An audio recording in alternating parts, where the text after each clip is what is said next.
بہت سی احادیث مبارکہ میں بھی توبہ کا ذکر ہے، اس کی ترغیب دی گئی اور توبہ کرنے کی فضیلت بیان کی گئی ہے۔ چند احادیث مبارکہ کا ترجمہ کچھ اس خلاصے کے ساتھ ہے۔ ایک شخص نبی کریم صلی اللہ علیہ وسلم کی خدمت اقدس میں حاضر ہوا اور اس نے عرض کیا، اے اللہ کے رسول صلی اللہ علیہ وسلم، ہم میں کسی سے کوئی گناہ ہو جاتا ہے، وہ اس کے نامہ اعمال میں لکھ دیا جاتا ہے۔ اس نے عرض کیا کہ وہ اس سے توبہ اور استغفار بھی کر لیتا ہے۔ آپ صلی اللہ علیہ وسلم نے فرمایا، اسے بخش دیا جاتا ہے اور اس کی توبہ قبول کر لی جاتی ہے۔ پھر اس نے عرض کیا، وہ دوبارہ گناہ کا ارتکاب کر لیتا ہے تو آپ صلی اللہ علیہ وسلم نے فرمایا، وہ اس کے نامہ اعمال میں لکھ لیا جاتا ہے۔ اس نے عرض کیا، وہ اس سے توبہ اور استغفار کر لیتا ہے تو آپ صلی اللہ علیہ وسلم نے فرمایا، اسے بخش دیا جاتا ہے اور اس کی توبہ قبول کر لی جاتی ہے، اور اللہ نہیں اکتاتا حتیٰ کہ تم اکتا جاؤ۔ ایک اور روایت ہے کہ بے شک بندہ جب گناہ کرتا ہے تو اس کے دل پر ایک سیاہ نقطہ لگا دیا جاتا ہے، جب وہ اس گناہ کو ترک کر دے اور استغفار اور توبہ کر لے تو اس کے دل کو چمکا دیا جاتا ہے، اور اگر وہ دوبارہ گناہ کرے تو اس کے دل کی سیاہی میں اضافہ کر دیا جاتا ہے، حتیٰ کہ سیاہی اس کے دل پر چھا جاتی ہے، اور یہی دلوں کا وہ زنگ ہے جس کا ذکر کرتے ہوئے اللہ تعالیٰ نے فرمایا، ہرگز نہیں، بلکہ یہ جو اعمال بد کرتے ہیں ان کا ان کے دلوں پر زنگ بیٹھ گیا ہے۔ ایک اور جگہ روایت ہے کہ بے شک اللہ عز و جل رات کے وقت اپنا ہاتھ پھیلا دیتا ہے، جس طرح اس کی ذات پاک کے شایان نشان ہے، تاکہ دن کے وقت گناہ کرنے والا توبہ کر لے، اور وہ اپنے ہاتھ کو دن کے وقت پھیلا دیتا ہے تاکہ رات کو گناہ کرنے والا توبہ کر لے۔ یہ سلسلہ جاری رہے گا حتیٰ کہ جب سورج مغرب سے طلوع ہوگا تو توبہ قبول کرنے کا یہ سلسلہ بند ہو جائے گا۔ ایک اور روایت ہے کہ بے شک اللہ تعالیٰ اپنے بندے کی توبہ اس وقت تک قبول فرماتا رہتا ہے جب تک کہ بوقت موت حلق سے خرخراہٹ کی آواز نہ شروع ہو جائے۔ ایک اور روایت میں ہے کہ میری امت میں دور جاہلیت کی 4 باتیں باقی رہیں گی اور وہ انہیں ترک نہیں کریں گے: اپنے حسب پر فخر کرنا، دوسروں کے نسب پر طعن کرنا، ستاروں کے ساتھ بارش طلب کرنا، اور نوحہ کرنا۔ آپ صلی اللہ علیہ وسلم نے فرمایا کہ نوحہ کرنے والی عورت اگر اپنی موت سے پہلے توبہ نہ کرے تو اسے قیامت کے دن اس طرح کھڑا کیا جائے گا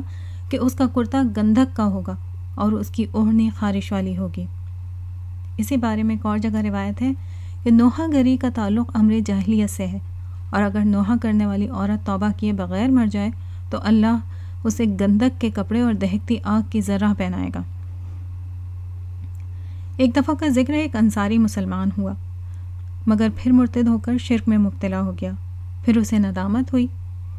تو اس نے اپنی قوم کے لوگوں کے پاس پیغام بھیجا کہ میرے لیے رسول اللہ صلی اللہ علیہ وسلم سے یہ پوچھو کیا میری توبہ قبول ہو سکتی ہے۔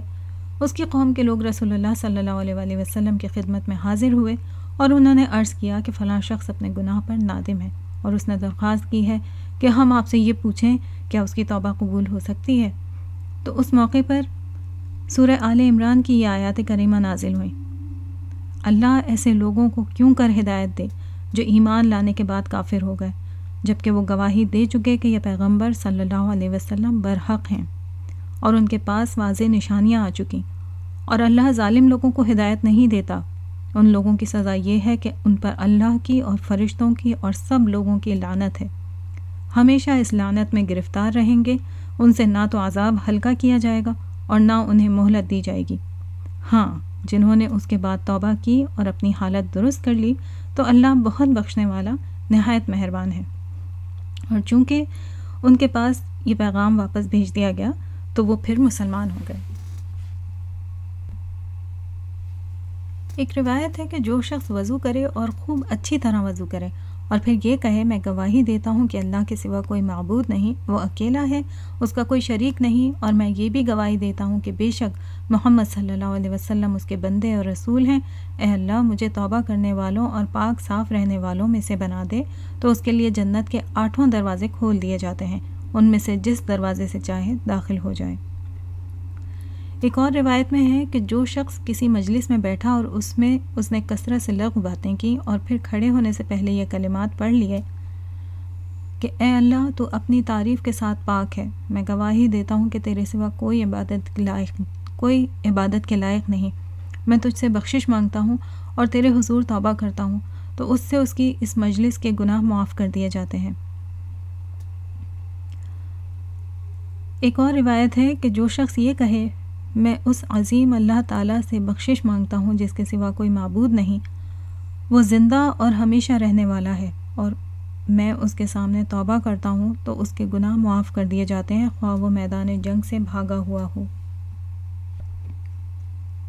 ایک اور روایت ہے کہ ایک شخص نے گناہ کیا اور پھر کہا اللہم اغفر لی ذنبی، یعنی اے اللہ میرا گناہ معاف فرما دے۔ اللہ تبارک و تعالیٰ نے فرمایا میرے بندے نے ایک گناہ کیا اور اسے یہ معلوم ہو گیا کہ اس کا ایک رب ہے جو گناہ معاف فرماتا اور گناہ کی پاداش میں پکڑ بھی لیتا ہے۔ اس نے پھر گناہ کا ارتکاب کیا اور پھر کہا اے میرے رب میرا گناہ معاف کر دے۔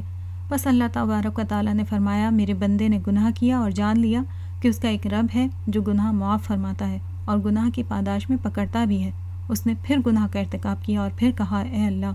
میرا گناہ معاف کر دے۔ اللہ تعالیٰ نے فرمایا میرے بندے نے گناہ کیا اور جان لیا کہ اس کا ایک رب ہے جو گناہ معاف فرماتا اور گناہ کی پاداش میں پکڑ بھی لیتا ہے۔ پھر اللہ تعالیٰ نے فرمایا تو جو چاہے عمل کر میں نے تجھے بخش دیا۔ حضرت شداد بن اوس رضی اللہ تعالیٰ عنہ سے روایت ہے کہ رسول اللہ صلی اللہ علیہ وسلم نے فرمایا سید الاستغفار یہ ہے کہ بندہ کہے، اس کا ترجمہ کچھ اس طرح ہے کہ اے اللہ تو میرا پروردگار ہے، تیرے سوا کوئی معبود نہیں، تو نے مجھے پیدا فرمایا ہے اور میں تیرا بندہ ہوں اور مقدور بھر تیرے عہد اور وعدے پر قائم ہوں۔ میں نے جو برے عمل کیے ان سے تیری پناہ میں آتا ہوں، میں اپنے اوپر تیری نعمتوں کا اقرار کرتا ہوں اور میں تیرے سامنے اپنے گناہ کا بھی اعتراف کرتا ہوں، بس تو مجھے معاف فرما دے، تیرے سوا گناہوں کو کوئی معاف نہیں کر سکتا۔ جس شخص نے یقین کے ساتھ ان کلمات کو دن میں کہا اور پھر وہ اس دن شام سے پہلے فوت ہو گیا تو وہ اہل جنت میں سے ہے، اور جس نے یقین کے ساتھ ان کلمات کو رات کے وقت کہا اور وہ صبح ہونے سے پہلے فوت ہو گیا تو وہ بھی اہل جنت میں سے ہوگا۔ حضرت ابن عباس رضی اللہ تعالیٰ عنہ سے روایت ہے کہ قریش نے نبی اکرم صلی اللہ علیہ وسلم سے مطالبہ کیا کہ آپ صلی اللہ علیہ وسلم اپنے رب سے یہ دعا کریں کہ وہ ہمارے لیے کوہ صفا کو سونے کا بنا دے، اگر صفا سونے کا پہاڑ بن گیا تو ہم آپ کی پیروی کر لیں گے۔ نبی اکرم صلی اللہ علیہ وسلم نے اپنے رب سے اس بارے میں دعا کی تو حضرت جبرائیل علیہ السلام آپ کی خدمت میں حاضر ہوئے اور انہوں نے کہا بے شک آپ کا رب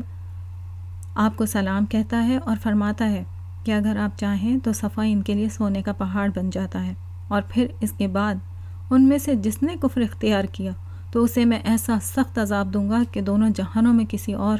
کو ایسا عذاب نہیں دیا ہوگا، اور اگر آپ چاہیں تو میں ان کے لیے توبہ اور رحمت کا دروازہ کھول دیتا ہوں۔ آپ صلی اللہ علیہ وسلم نے فرمایا مجھے یہ بات پسند ہے کہ ان کے لیے توبہ اور رحمت کا دروازہ کھلا رہے۔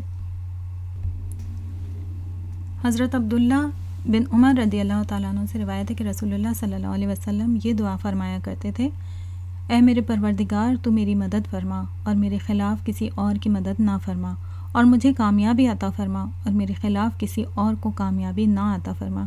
اور میرے حق میں تاکید اور میرے حق میں تدبیر فرما اور میرے خلاف کسی کی تدبیر کامیاب نہ فرما، اور مجھے ہدایت عطا فرما اور میرے لیے ہدایت آسان بنا دے، اور جو مجھ پر زیادتی کرے اس کے مقابلے میں میری مدد فرما۔ اے اللہ تو مجھے اپنا کثرت سے شکر کرنے والا، کثرت سے ذکر کرنے والا، اپنے سے بہت ڈرنے والا، اپنا بہت فرما بردار، اپنے سامنے بہت گریہ وزاری کرنے والا اور اپنی طرف رجوع کرنے والا بنا دے۔ اے میرے رب تو میری توبہ قبول فرما لے اور میرے گناہ دھو دے اور میری دعا قبول فرما، اور مجھے میری نجات کی دلیل پر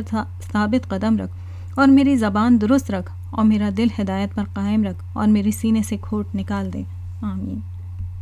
حضرت عائشہ رضی اللہ تعالیٰ عنہ سے روایت ہے کہ نبی کریم صلی اللہ علیہ وسلم یہ کلمات کثرت سے پڑھا کرتے تھے سبحان اللہ و بحمدہ استغفر اللہ و اتوب الیہ۔ اللہ تعالیٰ اپنی تعریف کے ساتھ پاک ہے، میں اللہ تعالیٰ سے بخشش مانگتا اور اس کے حضور توبہ کرتا ہوں۔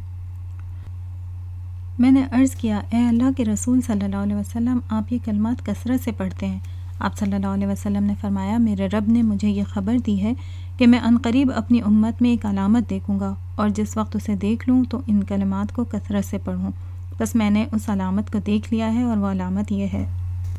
جب اللہ کی مدد آ پہنچی اور فتح حاصل ہو گئی، یعنی فتح مکہ، اور تم نے دیکھ لیا کہ لوگ غول کے غول اللہ کے دین میں داخل ہو رہے ہیں، تو اپنے پروردگار کی تعریف کے